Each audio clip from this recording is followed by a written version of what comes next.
On parlait beaucoup de la situation sociale, Olivier Besancenot. La société Caterpillar a confirmé son plan de licenciement dans son usine de Grenoble. 733 personnes sont concernées. Lundi, en meeting à Vénissieux, vous avez dit, Olivier Besancenot, les patrons de Caterpillar sont des chiens. Tous les mots peuvent-ils être utilisés dans le débat public? Je le pense. Vous le pensez? Je le pense, je le dis. C'est pas trop violent, des chiens? Écoutez, qu'est-ce qui est violent? On peut le dire comme ça? Qu'est-ce qui est violent?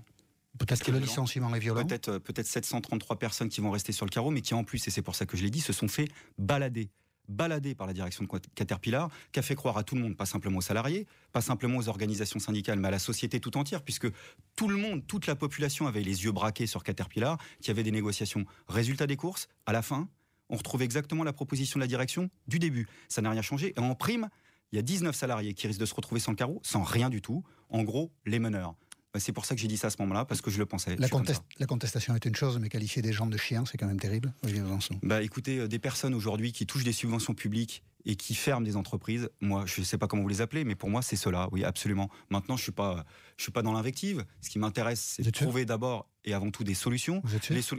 Écoutez, moi, non, mais quand il y a des réactions, je les donne. Donc, vous m'avez demandé, je l'assume. Mais si je peux continuer, on a aussi des propositions politiques qu'on est pratiquement les seuls à émettre depuis quelques années, qui sont prises maintenant en partie par la classe politique. Nous, ça fait des années qu'on dit, c'est bien beau de distribuer des cadeaux fiscaux et des subventions publiques à tous ces groupes. Peut-être qu'à un moment donné, il faudrait les récupérer pour permettre à la production de continuer, parce que la question de fond dans tout ce qu'on discute depuis le début, c'est dans quel compte sont les pouvoirs publics. Si les pouvoirs publics tapaient du poing sur la table pour dire maintenant on récupère tout ça, on fait en sorte qu'il y ait 0 licenciement et qu'on les interdise, peut-être que ça changerait un petit peu les choses. Nous, on n'est pas à la tête d'un conseil régional, mais peut-être que s'il y avait un conseil régional de gauche, par exemple, qui portait plainte pour détournement de fonds publics, peut-être que ça changerait 2-3 bricoles. Ce serait déjà peut-être une première jurisprudence. Dans les débats sociaux, vous avez défendu, quand cela s'est présenté, Olivier Besancenot, avec d'autres d'ailleurs, la séquestration des chefs d'entreprise.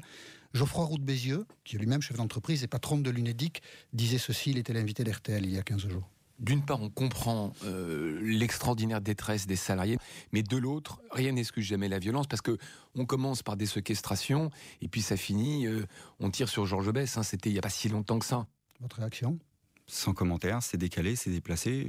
J'imagine que les salariés qui peut-être nous écoutent, ceux de Molex, ceux de Caterpillar, vont être légèrement choqués par ce type de propos. Vous savez, les salariés qui retiennent un patron pendant une nuit, simplement pour avoir une réponse à leurs revendications, ils le font pas par plaisir.